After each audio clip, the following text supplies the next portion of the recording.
जय श्री राम, जय बागेश्वर धाम। देखिए दोस्तों, आज पूज्य गुरुदेव भगवान पहुंच चुके हैं धाम पर। आज 2 अक्टूबर को दिव्य दरबार लगाने जा रहे हैं। दरबार हॉल में आते ही कुछ मरीजों से मिलते हुए पूज्य गुरुदेव भगवान अपने हाथों से सभी को भभूति वितरण कर रहे हैं। देख पा रहे होंगे आप। आज कुछ ही देर में यहाँ पर बागेश्वर धाम पर दिव्य दरबार प्रारंभ हो रहा है। यहाँ पर गंभीर मरीजों की सुनते हुए हमारे पूज्य गुरुदेव उनको अपने हाथ से भभूति वितरण कर रहे हैं। दोस्तों, आज 2 अक्टूबर को कुछ ही देर में यहाँ पर दिव्य दरबार प्रारंभ होने वाला है।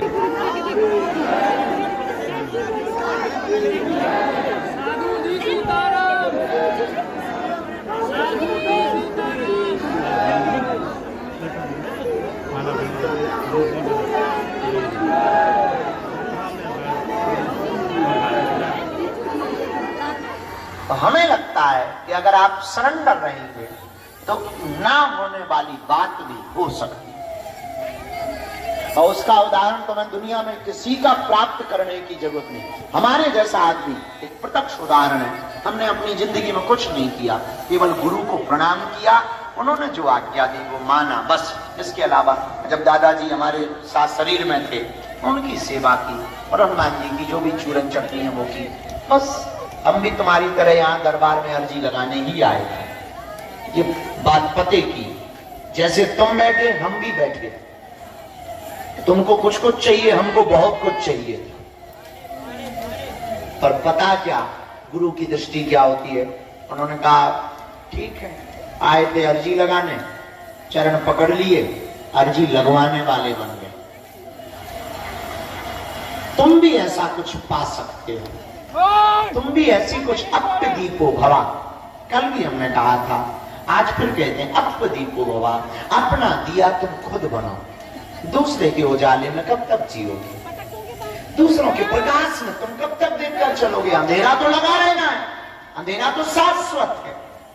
संसार का नाम ही दुखालयम है, तो तुम संसार में दुखी तो रहोगे। पर एक काम करो, अपना दिया खुद बनाओ, अपने साधक तुम खुद बनाओ, ताकि तुम ही अपने प्रश्न के उत्तर स्वयं पा पाओ। अप्पदीपों का मतलब ये नहीं कि तुम कल से ही दरबार ठोकने लगो और तुम लेकर के पर्चा बैठ जाओ कि गुरु जी ने कहा अपना दिया खुद बनो, मतलब अपना दरबार खुद लगाओ। इसका अर्थ ये मत निकालो। इसका अर्थ ये है अपने प्रश्नों के उत्तर आप खुद जाओ और जानने की भी जरूरत ना पड़े। जब बहुत प्रेम हो जाता है ना, तो बोलने की जरूरत नहीं पड़ती, आंखें बात करती। शुरू में जब प्रेम कमजोर हो तब ज्यादा बोलना पड़ता है। अरे तुम बहुत अच्छे हो, चांद सन चेहरा है, बाल तो उसके जैसी, नागिन जैसे, आंखें तो हिरनी जैसी। जब प्रेम नया नया होता है तब महिमा मंडन किया जाता है। जब प्रेम प्रगाढ़ हो जाता है ठीक है। और जब प्रेम नया नया होता है तो मेकअप में दोनों आते हैं, एक दूसरे को खींचने के लिए, अट्रैक्शन करने के लिए। और प्रेम गहरा हुआ, बाहर में गया मेकअप, हम जैसे मुंह धो के ये बैठे ले चल।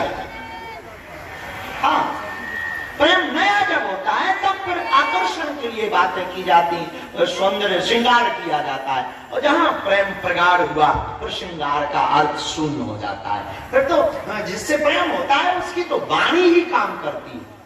तो तुम्हें तब तक परेशानी होगी जब तक तुम इनमें लगन में, इसकी चरण में जुड़े नहीं। और जहां तुम जुड़ गए तो कोई मंत्र की जरूरत नहीं, कुछ जानने की जरूरत नहीं। तुमने तो प्रार्थना की नहीं तो काम हुआ। तो हमें लगता है कि अगर आप सरेंडर रहेंगे तो ना होने वाली बात भी हो सकती है। और उसका उदाहरण तो मैं दुनिया में किसी का प्राप्त करने की जरूरत नहीं। हमारे जैसा आदमी एक प्रत्यक्ष उदाहरण है।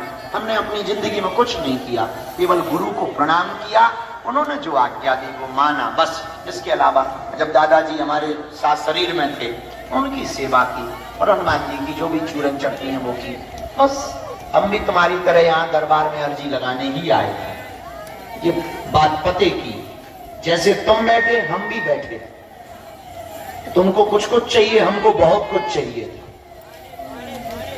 पर पता क्या, गुरु की दृष्टि क्या होती है। उन्होंने कहा ठीक है, आए थे अर्जी लगाने, चरण पकड़ लिए, अर्जी लगवाने वाले बन गए।